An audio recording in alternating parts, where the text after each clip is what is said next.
चुनाव का प्रचार खत्म हो गया है। दूसरे दौर का चुनाव प्रचार चल रहा था लगातार और मतदाताओं के दिमाग में नेताओं ने मुद्दे फिट करने की पुरजोर कोशिश की। अब ये देखना होगा कि आगे क्या कुछ होता है। आज देखा गया कि दिन भर हवा में नेताओं के जो प्रत्याशी हैं उनके हेलीकॉप्टर फड़फड़ाते रहे, तो वहीं सड़क पर भी जो गाड़ियां हैं वो फर्राटा भर रही थी। और ऐसे में पुरजोर ये प्रयास किया गया कि अपनी जाति के लोगों को, अपनी जाति के वोटर्स को साध लिया जाए। तो ऐसे में नेताओं ने कोई कोशिश नहीं छोड़ी, धुआंधार प्रचार भी किया, उनके दरवाजे पर जाकर हाथ जोड़कर वोट मांगने की कोशिश भी करी और उन्हें यह भी बताया कि भैया तुम मल्ला जाति के हो, मुसलमान जाति के हो, हिंदू हो, यादव हो, तो हमारे पक्ष में रहना। अब देखना ये होगा कि जो मतदाता है वो अपने इस मताधिकार की शक्ति को कैसे पहचानते हैं, इसका कैसे इस्तेमाल करते हैं, जाति में बट जाते हैं या मुद्दों को ध्यान में रखकर मतदान करने के लिए 11 नवंबर को पहुंचेंगे। इस पर ही हम आज चर्चा करेंगे। जमुई से एक बड़ा पैनल जुड़ गया है, लेकिन दर्शकों पहले आज इस प्रचार से जुड़ी हुई एक रिपोर्ट मैं आपको दिखाती हूँ।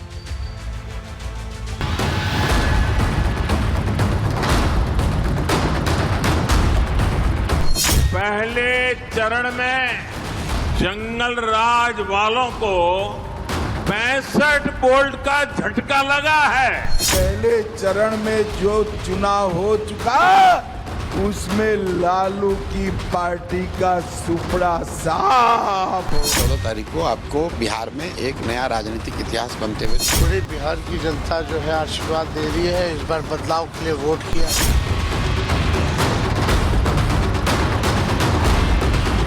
बिहार में दूसरे चरण की 122 सीटों के लिए हर राजनीतिक दल ने आज पूरी ताकत झोंकी। योगी आदित्यनाथ, अमित शाह, नीतीश कुमार, राहुल गांधी, तेजस्वी यादव, चिराग पासवान, राजनाथ सिंह, शिवराज सिंह चौहान, असदुद्दीन ओवैसी समेत पक्ष विपक्ष के धुरंधर नेताओं ने अलग अलग विधानसभा क्षेत्रों में रैलियां करके एक दूसरे पर वार पलटवार किया।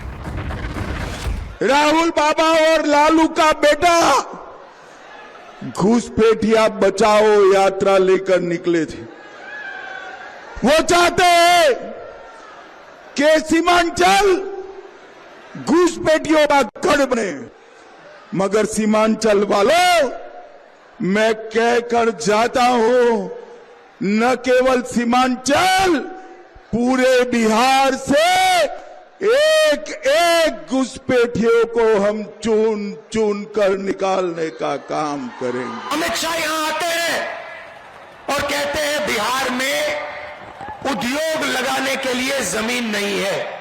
बिहार में 1 एकड़ 1 रुपए के दाम में अदानी को दिया गया है, मगर फूड प्रोसेसिंग प्लांट नहीं लगेगा, पाइनएप्पल प्रोसेसिंग प्लांट नहीं लगेगा। अमेरिका में हजारों रुपए के लिए मखाना बिकता है, मगर बिहार में जो मेहनत करता है उस बिक्री से उसको कोई फायदा नहीं मिलता। प्रचार का आखिरी दिन नेताओं के लिए लास्ट डे लास्ट शो की तरह रहा। हर नेता अपनी भाषणबाजी से मतदाताओं को लुभाता नजर आया। गृह मंत्री अमित शाह ने अरवल और सासाराम में जनसभा की, तो योगी आदित्यनाथ सिकटी, नरपतगंज, छातापुर, बिस्फी विधानसभा में विपक्ष पर जमकर गरजे। मुख्यमंत्री नीतीश कुमार ने भी रोहतास के गढ़ नोखा और औरंगाबाद के नवीनगर में मतदाताओं को संबोधित किया। तेजस्वी यादव और राहुल गांधी भी आखिरी दिन चुनावी मैदान में डटे रहे। रक्षा मंत्री राजनाथ सिंह ने 2 जनसभाएं की, तो कृषि मंत्री शिवराज सिंह चौहान ने बिहार के खजौली, कल्याणपुर और बेलहर में रैलियां की। तमाम लोग घोषणाएं करने के लिए आए हैं, लेकिन वास्तव में ये लोग विकास नहीं करेंगे। ये फिर से बिहार के विकास को जंगल राज में बदलने का पाप करने वाले लोग हैं। यहां पे न चिकित्सक सुरक्षित था, यहां पे न बच्चे सुरक्षित थे, यहां पे न बेटियां सुरक्षित थी। वह जंगल राज बिहार में आरजेडी और कांग्रेस की ही जोड़ी लेकर के आई थी। पूरे बिहार की जनता जो है आशीर्वाद दे रही है। इस बार बदलाव के लिए वोट किया है, आगे 11 तारीख को भी करेगी। मिथिलांचल से लेकर सीमांचल और चंपारण बेल्ट में आज दिन भर चुनावी शोर रहा। बारूद, मिसाइल, तमिलनाडु उत्तर प्रदेश में डिफेंस कॉरिडोर है मेरे बहनों भाइयों, तो बिहार में भी डिफेंस कॉरिडोर बनेगा। बिहार की सत्ता पर काबिज होने के लिए सेकेंड फेज बहुत महत्वपूर्ण माना जा रहा है। इसीलिए पहले फेज के बाद से ही हर दल का नेता पूरी ताकत के साथ प्रचार में जुटा हुआ था। सेकेंड फेज में यूपी के सीएम योगी आदित्यनाथ ने 33 रैलियां और 1 रोड शो की, तो सीएम नीतीश कुमार ने 30 रैलियां की। पीएम मोदी ने भी सेकेंड फेज में 8 जनसभाओं को संबोधित किया। गृह मंत्री अमित शाह ने 18 रैली 1 रोड शो किया। राहुल गांधी 7 और प्रियंका गांधी ने 8 रैलियां की, तो तेजस्वी यादव ने सबसे ज्यादा 60 रैलियां और जनसभाएं सेकेंड फेज में की हैं।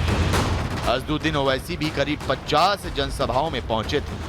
उठाओ तो सच आएगा, अगर तुम बातिल हो तुम तो हक आएगा, तुम अंधेरा हो तो पतन छाप नूर लाएगा, अगर तुम जाहिल हो तो पतन छाप इल्म लेकर आएगा। तो लगा हमारे साथ नारा, सीमांचल जिंदाबाद। चुनावी प्रचार रुकने के बाद अब गेंद मतदाताओं के पाले में है। पहले फेज में 64% से ज्यादा मतदान हुआ है। ऐसे में दूसरे फेज के मतदाताओं का उत्साह भी देखने लायक होगा। प्रचार के धुरंधरों को जनता कितने नंबर देगी ये तो 14 नवंबर को ही पता चलेगा। लेकिन आज नेताओं ने ताबड़तोड़ रैलियां कर रिकॉर्ड तोड़ दिए। बड़े बड़े वादों और दावों के साथ प्रचार खत्म कर नेता लौट चुके हैं। लेकिन अब बारी जनता के बाहर निकलने की, वोट की ताकत से बिहार की सत्ता चुनने की। Bureau report, Republic Bharat. और मैं जल्दी से आपको बता दूं कि हमारे साथ चर्चा में कौन होगा। हमारे साथ है जेडीयू से सोनू रावत जी हैं, हमारे साथ सीपीआई-एमएल से है बाबू साहब सिंह, हमारे साथ बीजेपी से अयोध्या राम चंद्रवंशी जी जुड़ गए हैं और हमारे साथ आरजेडी से मोहम्मद हलीम साहब जुड़ गए हैं। हलीम साहब ये बताइए, सीमांचल से कौन जिंदाबाद, किसकी जय जयकार हो रही है? हर जगह लहर चल रहा है, कहीं पर कोई दिक्कत नहीं है। ऐसा नहीं है कि कहीं दिक्कत है, यह दोनों का संगठन भी चल रहेगा। अब मुसलमान को ये समझ आ रहा है कि वो उसको किसके पास जाना है, क्योंकि जहां पर आप लोगों को तरजीह दी जा रही थी वहां पर मल्ला हो गया। अब एम से मुस्लिम नहीं, अब मल्ला हो गया। ये जाति भेद कर नहीं है, यहाँ नहीं है, ये कोई जाति का मामला नहीं है। ये बदलाव का एक समस्या है। इस बार सरकार को बदलने का सबको पब्लिक लोग मन बना लिए हैं और बाकी सबको मन में है कि कहाँ वोट देना है, वो तो सब मन में फैसला कर चुका है। मन में सब फैसला कर चुका है कि वोट कहाँ पर देना है अब दूसरे चरण में। लेकिन जो पहले चरण में बम्पर वोटिंग हुई है उससे आपने क्या मूड भापा है जनता का, क्या समझे हैं? वो तो बदलाव की बात कर रहे हैं। देखिए, सारे टीवी चैनल और पब्लिक का जो ओपिनियन है वो यह बता रही है कि इसे पहले चरण के चुनाव में आरजेडी वाले बिल्कुल उनका सुपड़ा साफ हो गया है। अच्छा। और एनडीए का बम्पर जीत हो रहा है। बम्पर जीटिंग, बम्पर जीत हो रहा है, बम्पर वोटिंग के साथ।